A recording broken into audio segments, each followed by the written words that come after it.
Okay. So, full screen ko na lang para for the sake of recording talaga tayo. Okay? So, class, let us start with benzene and its derivatives. To recall, when you say benzene, these are aromatic compounds. Okay? Aromatic means sila yung mabango. Okay? Kung makakakita kayo ng mga organic compounds na may medyo mabango, okay, most of them were made up of benzene. So we had the term here, Arin. This is a term used to describe aromatic compounds. So AR dash is a symbol for an aromatic compound or group derived by removing a hydrogen from an arene. Okay? Actually, benzene follows Kekule's structure. Okay? Meaning, the writing of the benzene ring in alternating double bond is actually coming from Kekule's structure. So this is how you see a Kekule structure showing all atoms in benzene. And this is the line angle formula. Okay, and this one is the three-dimensional structure. Benzene has a resonance structure that was discovered way back 1930s. So the theory of resonance was actually developed by Linus Pauling. It actually provided the first adequate description of the structure of benzene. So according to the theory of resonance, certain molecules and ions are best described by writing two or more Lewis structures. So ibig sabihin, if you are, this is not actually comparable to the cis-trans isomerism. It's just very comparable. Pero para kung isusulat mo to, anong paraan mo ba to isusulat? Okay. So the real molecule or ion is a resonance hybrid of this structure. So bawat individual structure ay itinatawag natin contributing structure. So basically, meron siyang original at meron siyang alternative structure. So again, balikan natin for benzene, it has only two, no? So meaning for other structures, it could be more than two. Okay. So we show that the real molecule is a resonance hybrid of the two or more Lewis structures by using a double-headed arrow. Nakita nyo kanina, double-headed arrow between them. Okay, yan double-headed arrow. Okay. So these are the two contributing structures for benzene. So nakikita nyo, no, alternating ang kanyang double bond. Wala na kayong choice, kundi ganito lang nyo pwedeng isulat o illustrate ang benzene. So the length of carbon-carbon bond in benzene, for example, is a midway between that of a carbon-carbon single bond and a double bond. Okay, how do we name benzene? So mono-substituted, meaning one, alkyl benzenes are named. Yung isa lang ang class, ang kanyang substituent ay ipinapangalan, okay, sa kanyang derivative ng benzene. So nasasama sa kapitbahay yung recording. Okay, yan ang panira. No? For example, ethyl benzene. So based on the IUPAC system, retains certain common names for several of the simpler mono-substituted, tandaan nyo, isa lang ang kanyang substituent. Okay, alkyl benzene. So we have here an example, alam nyo naman, this is ethyl. Pero kung methyl, no, methyl, okay class, huwag nyo kakalimutan, toluene, no, toluene. Okay, then pag ganito, okay, ang substituent, double bond, no, siya ng ethyl, this is actually ethene. Kung iisipin natin, no, it just one hydrogen was being removed because it becomes a substituent. Then we call this styrene. Sasara ko lang class yung aking bintana.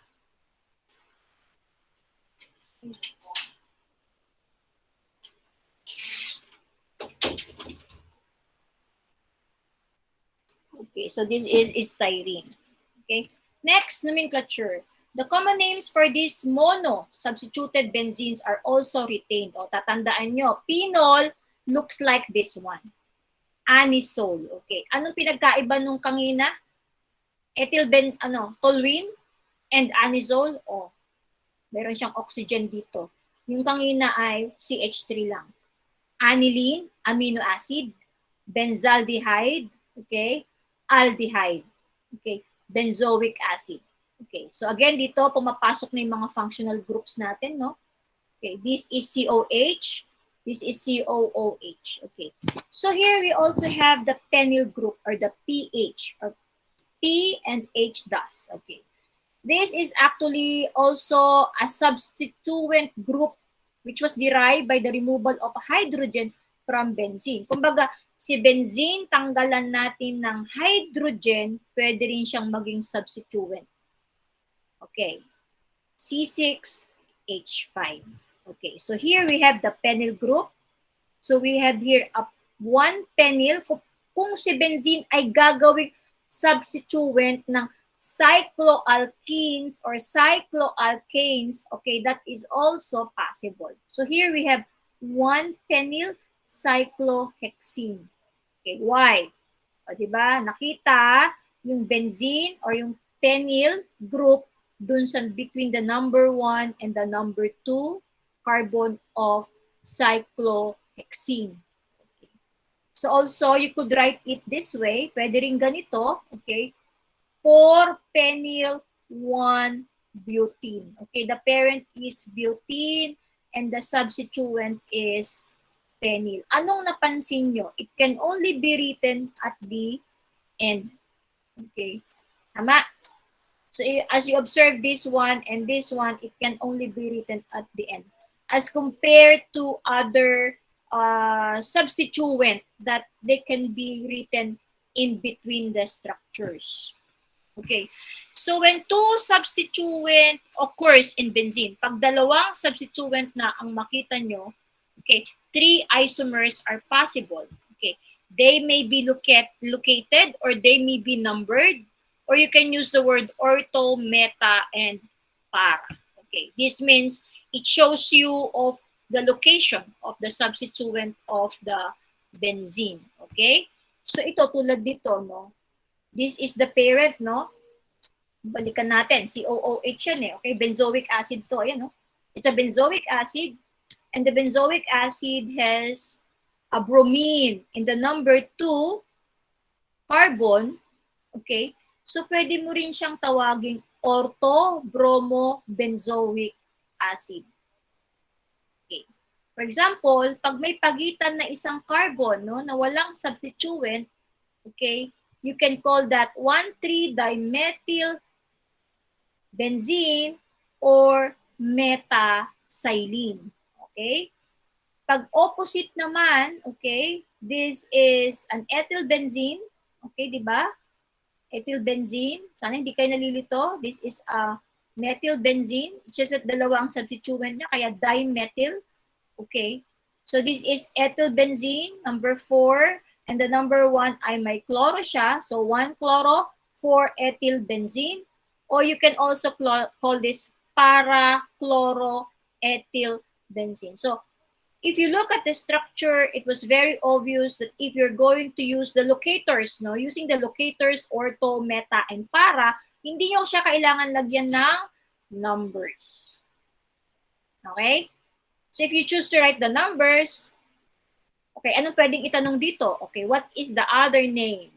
Or what is the other way that you can use in writing, in calling on 2-bromo-benzoic acid? So the answer is ortho-bromo-benzoic. Okay? And so on.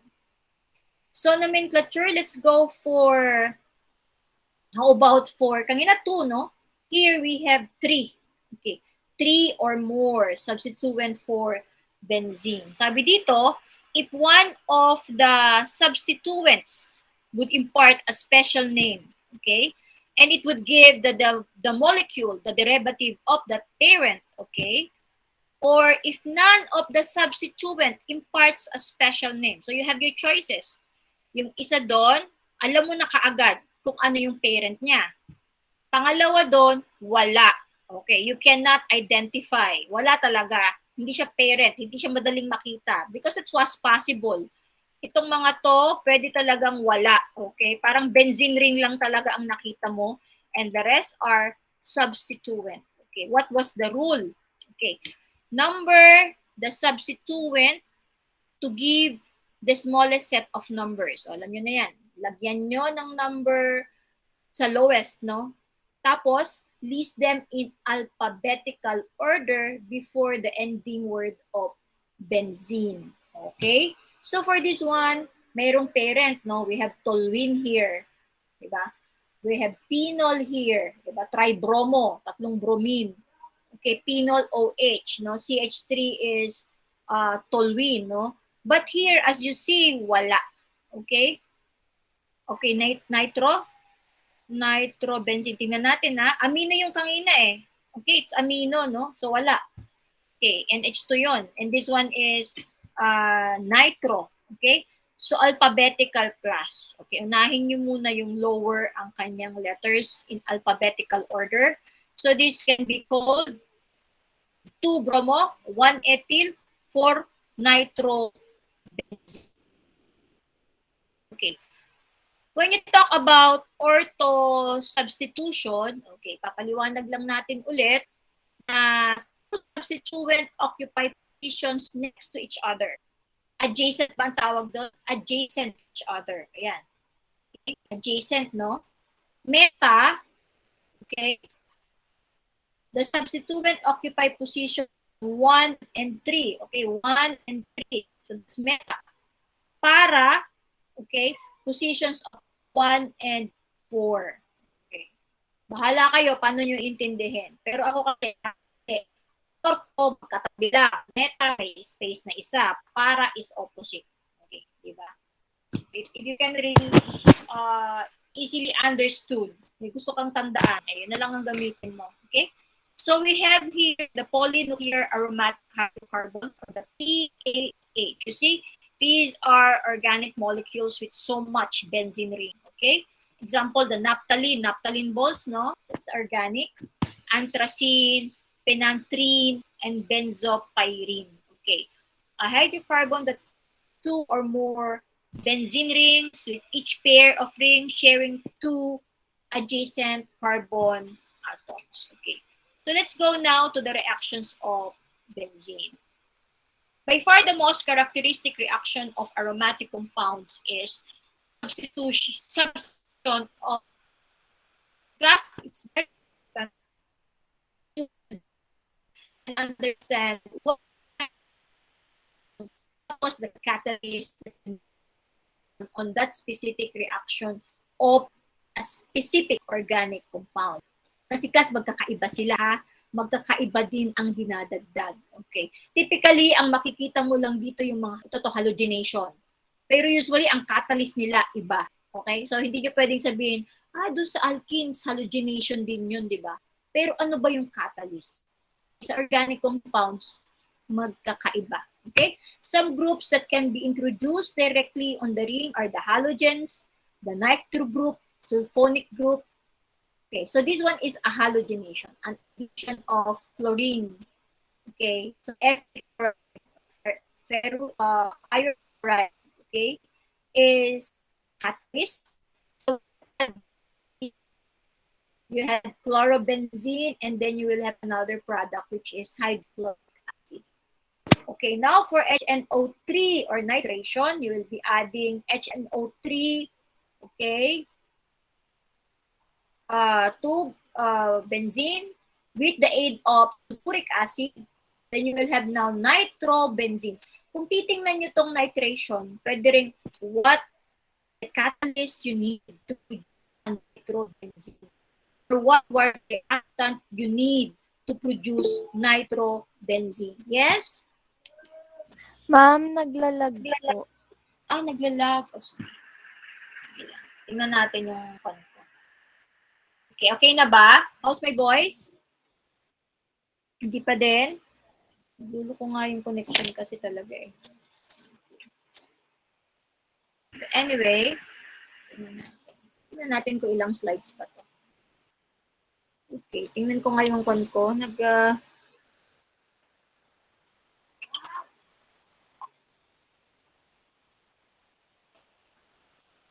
Tingnan ko yung speed ko, no?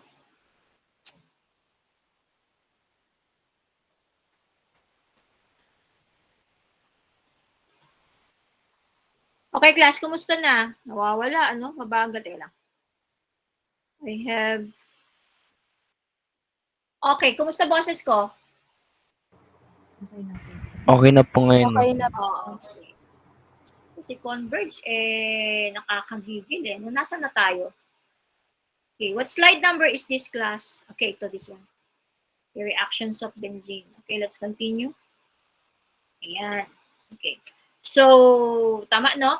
A value of nitroarenes is that the nitro group can be reduced to a primary amino acid. O, tandaan nyo, a nitro group, pwede siyang reduce to a primary amino acid. What do you need? O yan, tatlong H2.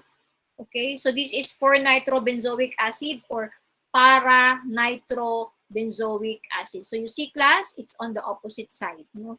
Or 1 and 4. Okay. So with the addition of nickel and a pressure of 3 atmosphere, at 4-nitrobenzoic acid will become a 4-amino-benzoic acid. Okay, or para-amino-benzoic acid, or we call this the PABA. Okay. Plus 2 compounds of water. Now, how about sulfonation? Sulfonation is actually derived from the word sulfuric acid. Alam nyo na. Okay, so walang catalyst na kailangan dito. No? You just have to have benzene and a sulfuric acid, and it will give you a benzene sulfonic acid and water. Okay, tatandaan rin nyo yung klase mga byproduct niya. No? So, an application of sulfonation is the preparation of synthetic detergent. Okay? Yung mga detergent na ginagamit natin. Kasi alam nyo naman na may dalawang klase ng detergent. We had organic, which is a bit expensive, as compared to synthetic. So, ito ay synthetic, no? Okay. So, we have dodecyl benzene. You add on sulfuric acid and sodium hydroxide, where in fact, sodium hydroxide is really a major product of making soap. Kahit na yata yung beauty soap, no? Okay. And it will produce sodium 4-dodecyl benzene sulfonate. It's an anionic detergent, or we call this SDS. Okay. Next, let's go now for phenols. Okay. It's another functional group that is in benzene ring, no? The functional group of a phenol is hydroxyl group, OH, which was bonded to a benzene ring. So we have to name the substituted phenols either as derivative of phenol or by common name. Okay. So class, tandaan nyo na lang yung common name for the sake of the exam, no? For sure, ibibigay nila to. Okay. So phenol, okay, we have here 3-methyl phenol. We have here 1,2-benzene diol. Bakit diol? Kasi dalawa ang kanyang phenol. Okay. So we have here 1,3-benzene diol. Okay. Location-wise. Pero nabago na ang kanyang common name, di ba? Ito ay catechol. Ito ay resorcinol. Okay. And this one is 1,4-benzene diol also. Okay. But this one is hydroquinone. Actually, hydroquinone is a component of yung pagpipil ng mukha. Astringent ba yun? So makikita nyo, class, most of them were actually component of the products that we are using. So if you're curious, like if you have new beauty product, you could look at their back and check their component. No? Tingnan nyo kung ano nandun. You would see ito pala yung mga component. Even for vitamin A, for example. Okay, some phenols are found in nature. No? So we have here, you see, you're familiar with 2-isopropyl. Yan, isopropyl, di ba? So this is phenol, okay? So this is 2-isopropyl 5-methylphenol, okay? 2-isopropyl ayon. Ito yung number 1, di ba? Sabi, automatic kung saan yung parent niya, where it will be identified, number 1 na kaagad yun. So this is number 1, number 2, number 3, number 4, and this is number 5. How about this one? Okay, so this is also called thymol, okay? Vanilla, okay, vanillin, no? Vanillin. So here you'll check, okay, we'll have the benzaldehyde, okay, that's the parent, okay. So from the benzaldehyde, we will have 4-hydroxy, okay. O dito, wikot pala. 1, 2, 3, 3-methoxy. Okay, 3-methoxy, 4-hydroxy, kaya lang ay alphabetical. Kaya nauna yung hydroxy bago mag-methoxy. Benzaldehyde. Okay, benzaldehyde. So this is urushiol, no, or the poison ivy. Ito naman yung sa sile, capsaicin, no. This can be taken from various types of peppers. Okay. So phenols are antioxidants. Okay, I would be sharing you this. I think I made a study in the antioxidant property of tagal na kasi. Auricularia polytrica, which is tengang daga, that is actually my grad school thesis. So we use here a procedure where you can check the level of antioxidants, and that one is phenol, no? So pag gumagawa ka ng ganyang study class, it was very important that you have to check the protocols. No? Chemistry protocols were far difficult from biology protocols. So we call that protocols pag higher level na ng study. Siguro pag nag-thesis kayo, mamimet nyo rin yung salitang protocol. So phenol as a component of plants or phenol as a component of the food that we ate would really give us a high level of antioxidant. Okay?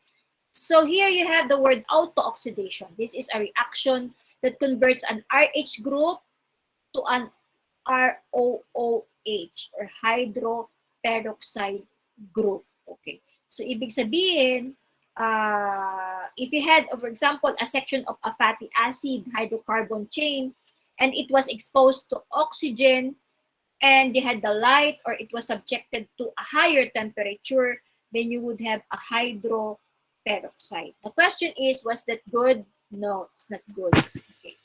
Yan yung isa sa mga dahilan kung bakit nadadamage ang cell. So phenol will get in here to make it or to reverse the damage or to inhibit the process, and it would be serving as an antioxidant. Okay?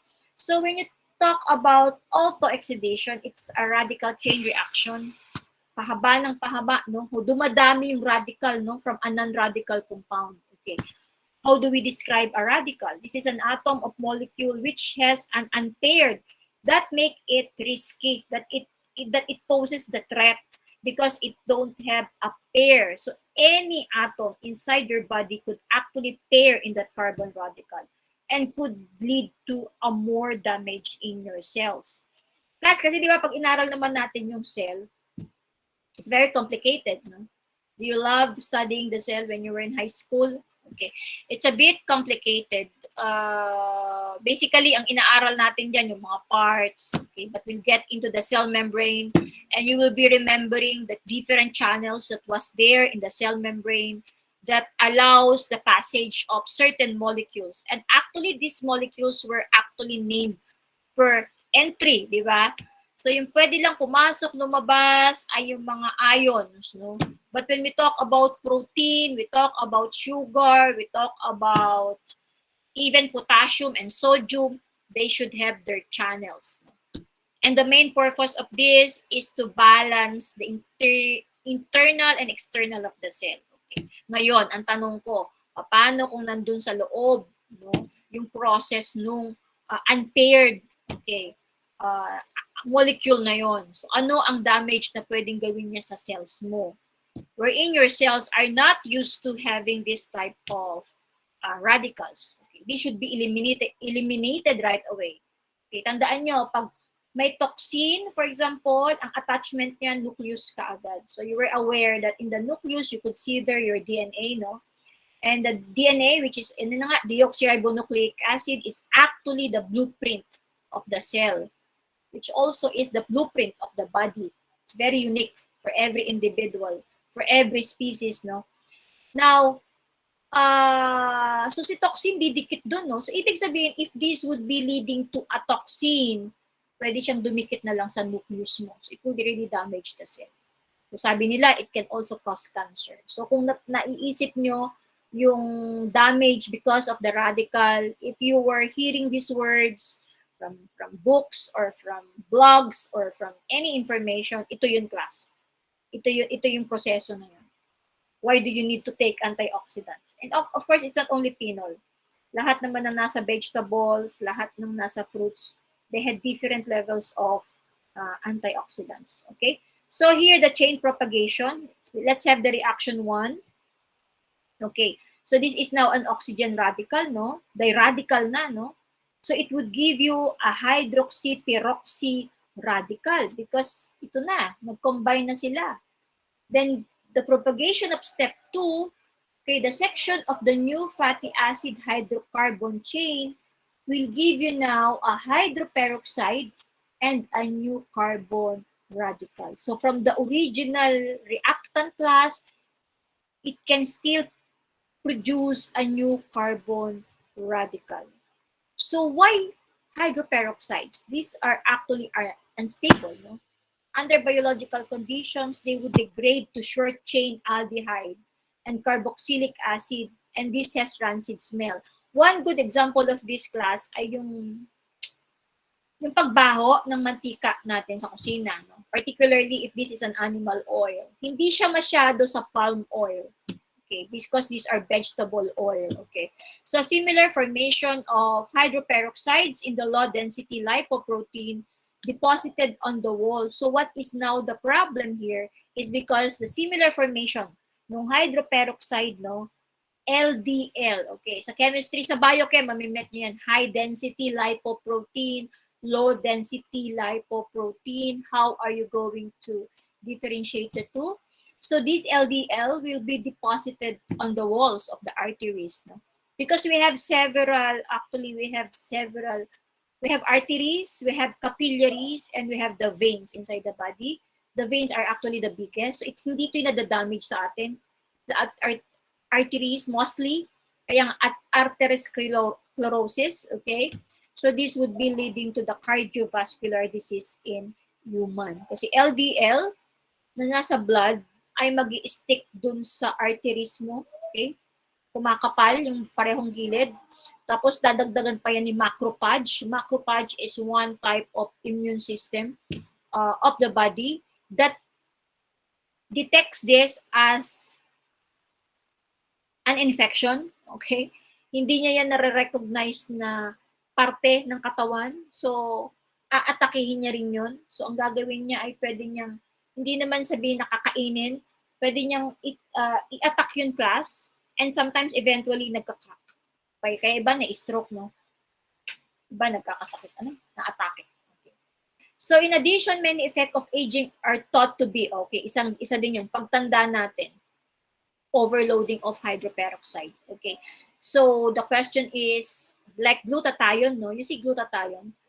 Ang glutathione naman talaga, wala naman siya talagang side effect. Ang nagkataon lang talaga na inaabuso. O kung itatanong nyo, ma'am, bakit namamatay yung iba? Eh kasi yung iba naman class, like for example, yung nagpapasaksak, no? I already asked this to a pediatrician actually. I asked her opinion kasi I accompanied a friend of yung nagpasaksak sa kanya. Ang sabi niya, kaya maraming namamatay. Una, hindi doktor ang mga nagsasaksak. Pangalawa, parang cocktail siya. May vitamin C, may glutathione, naka-higher ang dosage.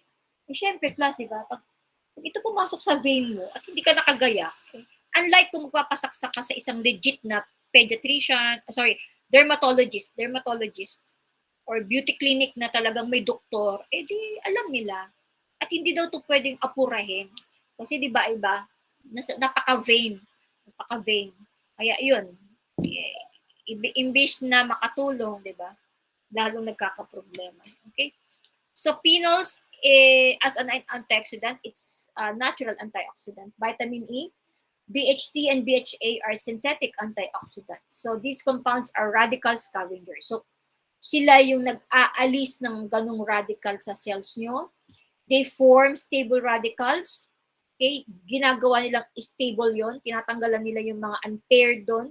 They actually break the cycle of the chain. So, hindi na siya pahaba-haba para hindi na mapunta sa formation ng hydroperoxide.